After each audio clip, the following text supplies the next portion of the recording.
Welcome to the Who, What, Why podcast. I'm your host, Jeff Schechtman. Suffice it to say that we have not reached the end of history, the end of conflict, or even the end of war.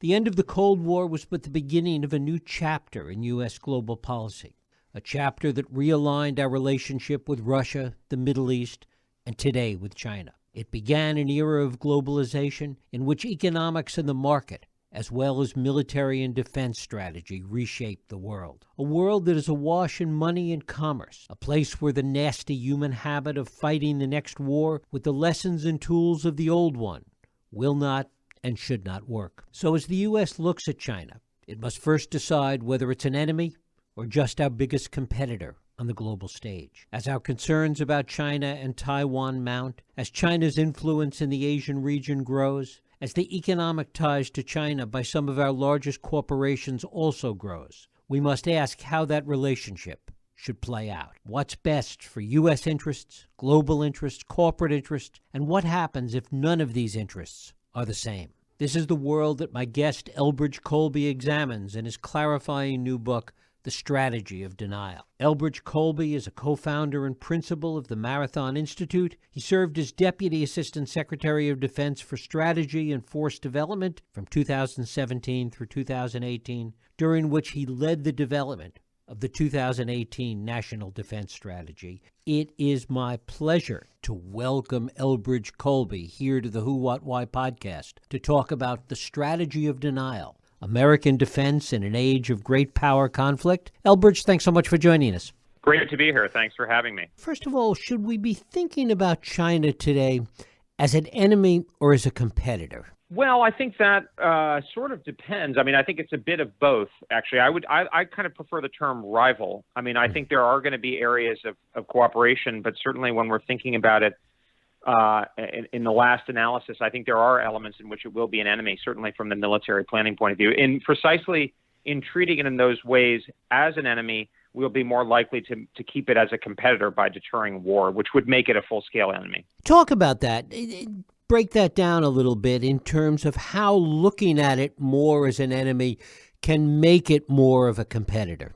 Sure. Well, I mean, I think the old truism is, if you want peace, prepare for war. And I think people kind of maybe nod their heads at that, but don't sort of internalize it. And I think the point here is China's an enormously powerful country. It's increasingly ambitious and assertive. In some sense, that's human nature. As an individual, let alone a country, becomes more powerful, its ambitions tend to expand, and that's clearly happened with China and continuing to happen. And so, it's looking out at the world and it's seeing what's feasible.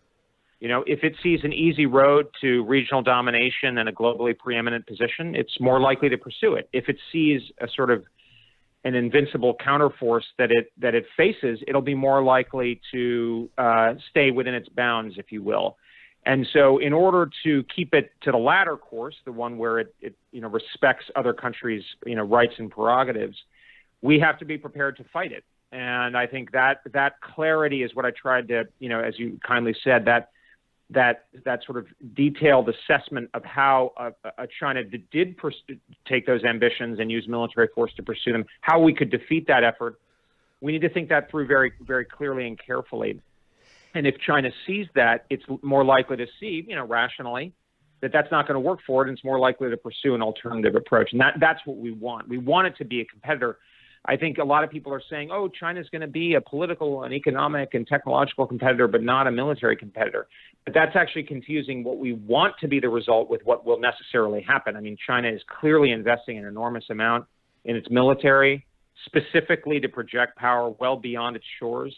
And it's shown the willingness to use its power. I mean, it's waging economic warfare, if you will, coercion against Australia right now. And it's used military force against India last year. And it's specifically reserved the right to use military force against Taiwan. So I think the best way to deal with a country like this is to show it that violence and aggression is not going to pay. And to what extent do we need to think about, as you talk about, a grand strategy for dealing with China? Well, I think that actually is important. There's kind of a cottage industry of people who say that grand strategy is not important or not feasible, and I think that's wrong. It's hard. it's harder to develop, and it's even harder to implement effectively. But we've done this before. Say in the Cold War, we more or less had a grand strategy of containment.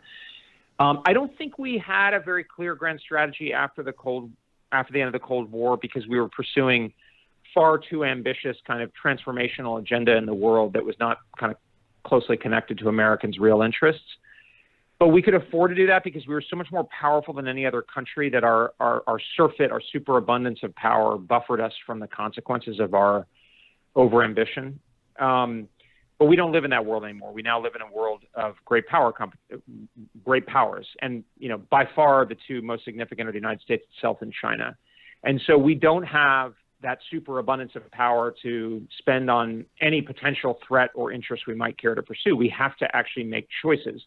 And in this kind of condition of what economists call scarcity, it's better to make decisions based on some, rational framework that's connected to reality and to our interests. I mean, same in a business environment. If you're a near monopoly business, maybe you can make bad decisions without too much consequence. But, if you're looking at a competitive market, you've got to make sure your investments are in the right area and that you focus on the main threats to your market share and so forth. And it's similar here.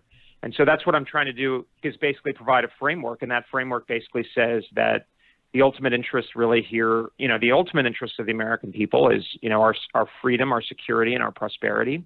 And the primary threat to that out there is another state dominating one of the major market areas of the world. And by far the most serious and consequential potential for that is China, which is, roughly a fifth of global GDP, dominating Asia, which is about half of global GDP. And that's a very real prospect, and every other challenge in the international system pales in comparison to it. To what extent is China's dominance in Asia, even hegemonic dominance, a threat to U.S. interests? Well, this is a great question, and one that I think is ill understood. I think there's an aborning consensus, might be too strong, but near consensus that China is a very serious threat and that we need to counteract it. But I think it's pretty thin, especially given how costly and risky confronting China will be, unfortunately. I mean, so we really need to understand what we're about here. I think the threat is that if China dominates half or more of global GDP, it will set the future of international economic, the international economic map. So the world will essentially cluster economically around China, and that will, of course, lead to a serious diminution in American prosperity. I mean, the world-beating companies, the best universities in the world, they will move to China. And that's not just a matter of happenstance. That's exactly what the Chinese are pursuing deliberately.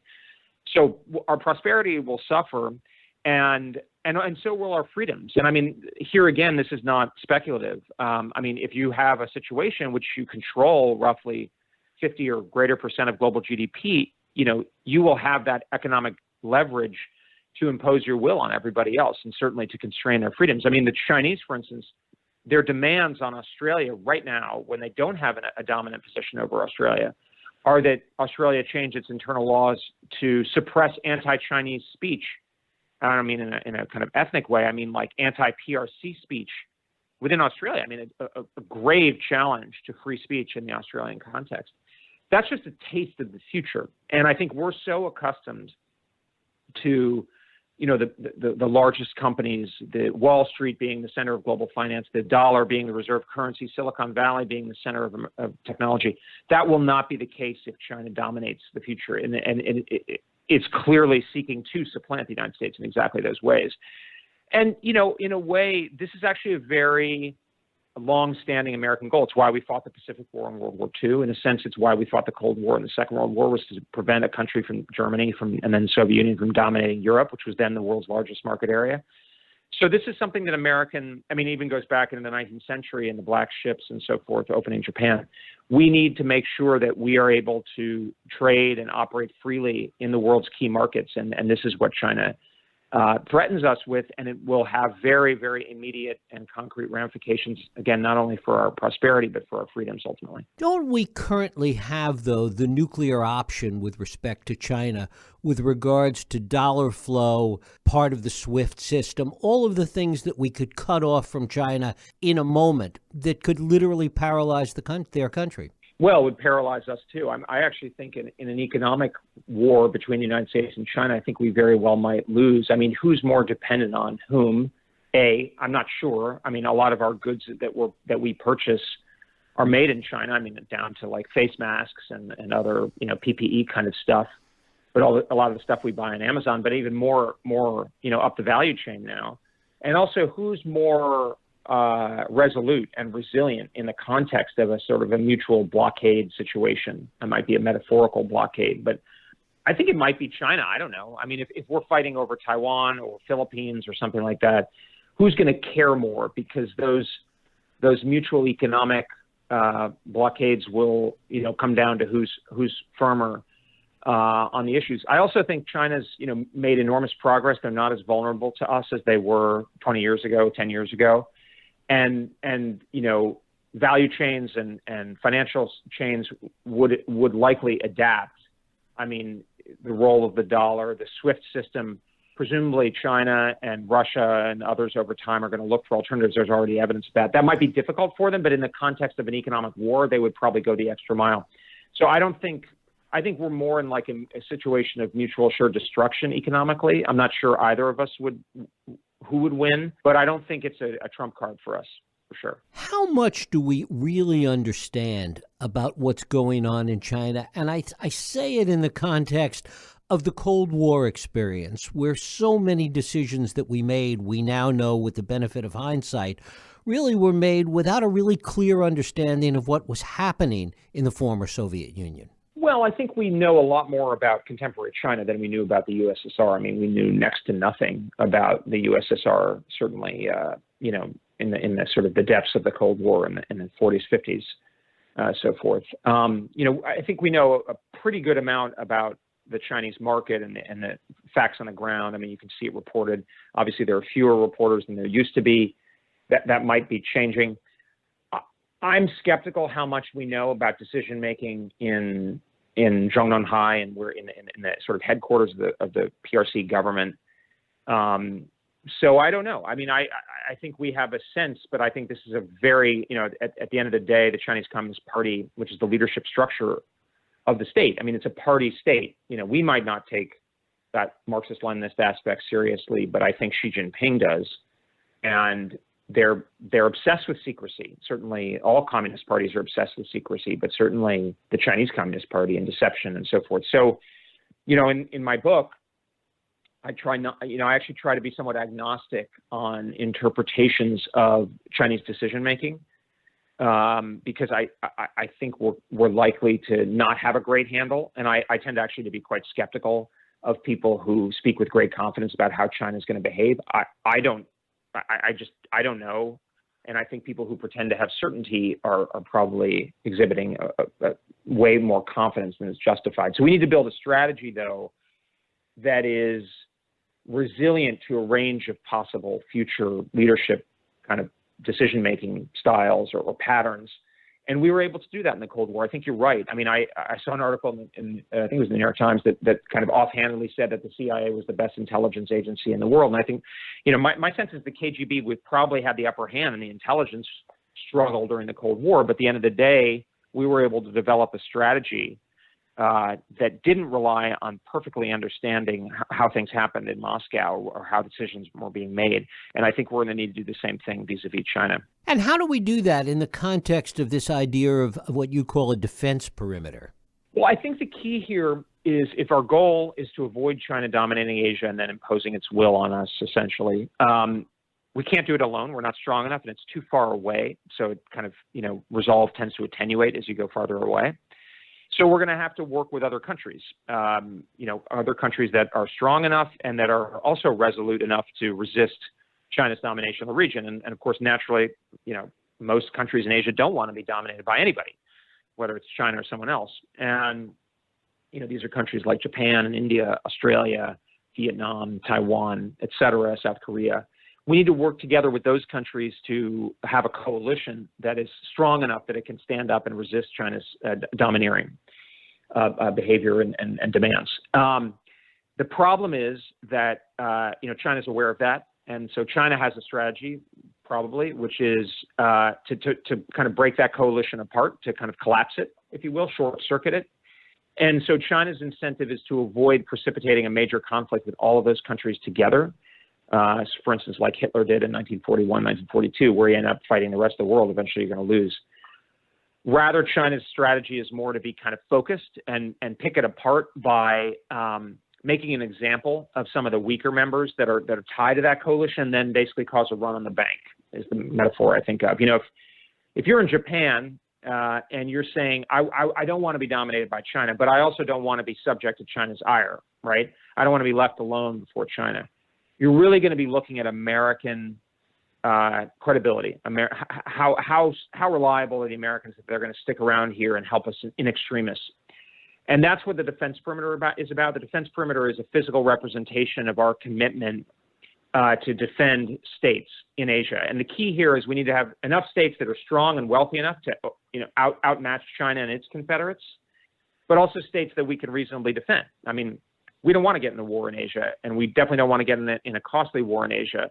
And to be kind of simplistic about it, there's a reason people say if you want to get in a land war in Asia, you need to get your head examined. The American military, the American people are more likely to do better and to be more resolute in wars that involve aerospace and maritime, high technology stuff, not putting our people into the meat grinder in trenches and stuff if we can possibly avoid it. And so our defense perimeter, it's not a coincidence that our defense perimeter basically runs along what's called the first island chain. It's all islands, with the exception of South Korea, which is a peninsula. And that's what I think we should try to hold if possible.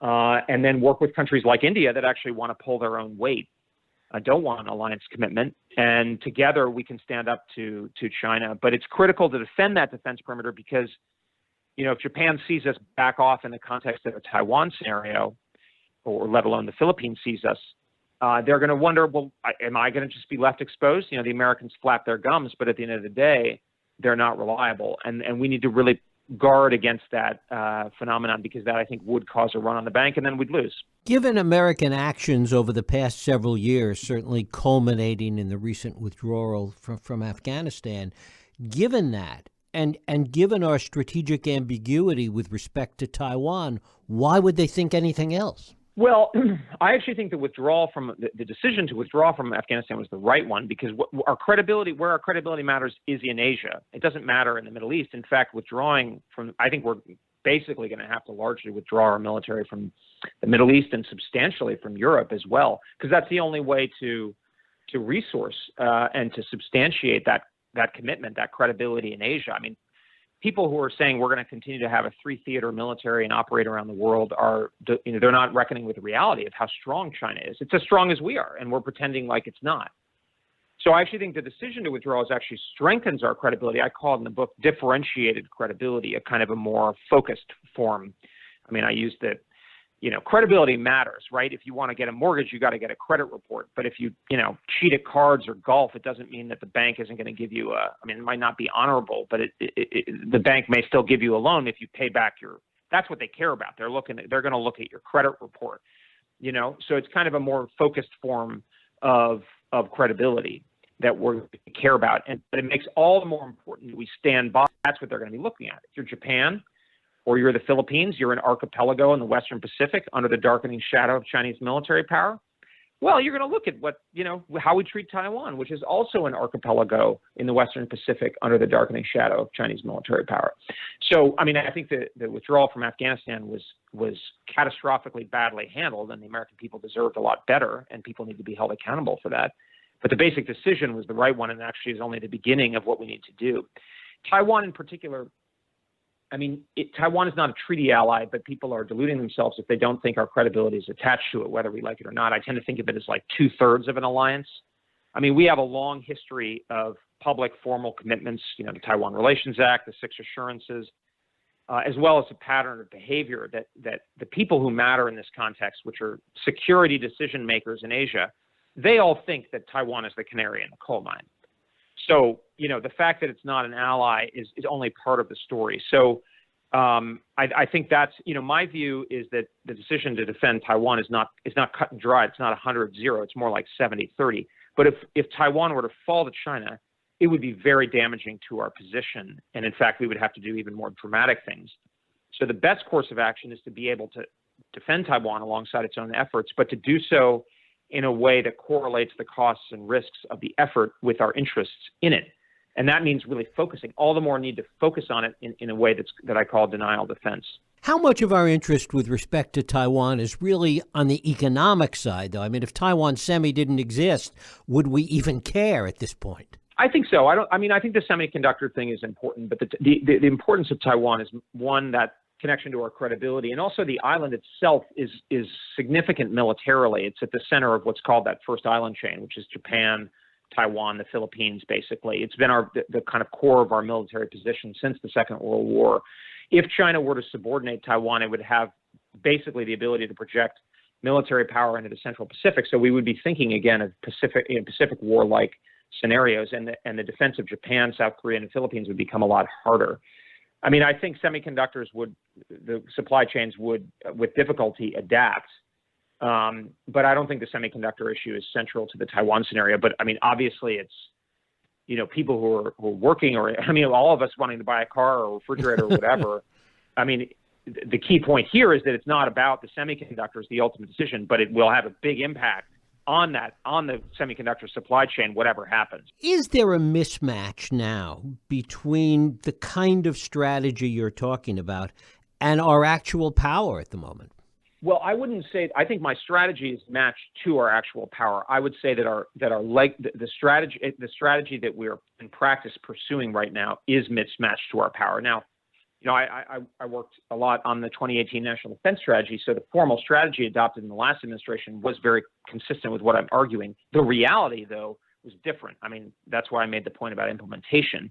I mean, there was a lot of resistance and foot dragging and so forth, and people not kind of fully buying in or internalizing it. I mean, hence our heavy presence in the Middle East and our continued heavy presence in Europe. I mean, I think the reality is that, by purchasing power parity metrics, by how much you can buy as an individual, China's already a larger economy than we are. And that tends to be what matters in the military context, because China's not buying weapon systems from us. It's sourcing them internally, or maybe from the Russians, right? So what matters is how far that yuan goes. And that yuan goes a lot farther than our dollar, especially given labor costs and all this kind of thing. So actually, we're essentially matched with China. They spend less on defense, but they're increasing year on year. And if you think about that purchasing power parity, it's probably something closer to even. And then yet we're acting as if we've got a multi-theater thing. And the current administration, I think they're right to get out of Afghanistan, although they've handled it very badly, but they still have presence in other parts of the Gulf, for instance, and in Europe. Now, I think they may be trying to move that, but at this point, I actually think we passed the point where we could do this transition gracefully. We basically blew it over the last 15 years or so. And now we are going to have to do things that seem kind of extreme if we're going to get ahead of this problem. Because I think that there's a possibility of a war happening in this decade. It's a very serious possibility. I couldn't put a number on it. I think that number is going to vary over time. But the chief determinant of that probability is going to be our efforts to build up our defense and Taiwan and Japan's efforts. Talk a little bit about the influence of multinationals in all of this, the Apples and the Nikes and the Starbucks of the world that have such strong presence in China at the moment. Well, I think in matters of war and peace, it's going to be pretty limited. They're obviously headquartered in the United States, so they're going to be subject to U.S. law. And I think if people are dying, those companies are going to be, they're not going to be able to, they're going to have to kind of adapt. I think where the influence of the multinationals is particularly relevant is to get back to your economic question. So when, for instance, the White House coordinator for Asia, Kurt Campbell, is, a very serious expert and done a lot of good over the years. But one thing he said that I disagreed with was he said if Taiwan, if China invaded Taiwan, they'd blow up their international economic position. I just think that's wrong. And the reason why is that those companies that you just mentioned, as well as the big Wall Street investors and so forth, are going to call up the White House and say, we need an economic relationship with China. We've got huge investments here. Now, if people are fighting and dying, American soldiers are fighting and dying, that's going to be one thing. But if we're just in a kind of an economic sanctions, counter-sanctions approach, I don't think that's going to work. And that's one of the reasons is the influence of those multinational corporations, especially because also third parties, the Europeans, are not going to want to go along with something like that either. I mean, I guess the other part of the question is the influence of those corporations in the American political establishment and how it shapes policy and strategy. Right. And I mean, I think actually the point I would make is that, one of the things, and people have different views, but let's say you have problems with the social media companies, whether from the right or the left in the contemporary context. Everybody in the American debate is now presuming something very important, which is that American voters have the power to change that future, right? That depending on your perspective, you could elect a constellation in one way or the other that would change regulation in social media companies, and that would matter. If China dominates the Asian market, that won't matter because those companies will either fade in importance relative to Chinese companies, or they'll be acquired by Chinese companies or Chinese subsidiaries or what have you. And then the future will not be determined in Washington or Sacramento or Austin or where have you. It's going to be determined in Beijing or wherever those, they make those decisions in China. And I think that's a really important point that people don't kind of register, that we're so accustomed to being masters of our own fate. And that's at issue right now. And finally, talk a little bit about this idea of this defensive kind of hegemonic, anti-hegemonic coalition, and whether or not these other Asian nations that you talk about can be counted on to want to be part of that coalition as opposed to cutting their own deals with China. Well, that's the dynamic that we face. I mean, I don't think they can be counted on. I think countries like Japan and India and Australia are likely to be strong and stand up for their autonomy, although who knows? And I think those decisions are going to be based on the cost benefit that they perceive. And so that's why our role is so important. It's not that we're doing a favor for Japan, it's that our interests are aligned. Neither of us wants to be dominated by China, but if the Japanese feel that at the end of the day, let alone the South Koreans or the Philippines or the Vietnam, if those countries feel that if they stand up, they're only going to suffer, they're going to be very likely to cut a deal. That's just rational.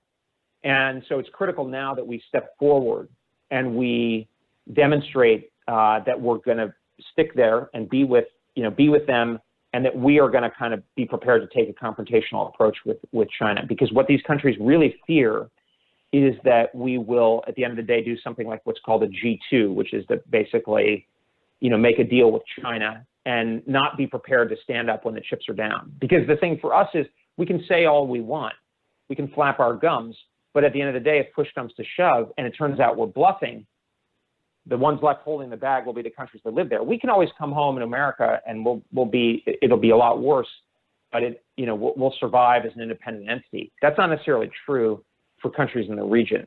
So their cost benefit is really important, and this is one of the reasons to really focus on the region right now. Elbridge Colby, the book is The Strategy of Denial: American Defense in an Age of Great Power Conflict.